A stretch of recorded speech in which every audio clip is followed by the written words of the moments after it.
Thank you చెప్పాలి కదా. Thank you చెప్పండి మరి. Thank you. Very good. కూర్చోండి. గో.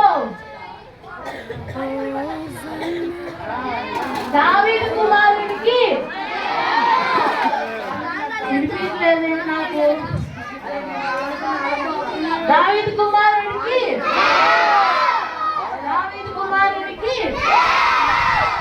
జై కాదు, జయము. దావీదు కుమారునికి ప్రభు పేరిట వచ్చువారు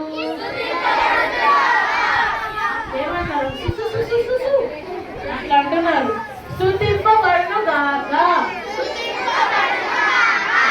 దావీదు కుమారునికి ప్రభు పేరిట వచ్చువారు హోసన్నా. హోసన్నా అంటే ఏమన్నారు తెలుసా? హల్లెలూయా అన్నారు. రెడీయా?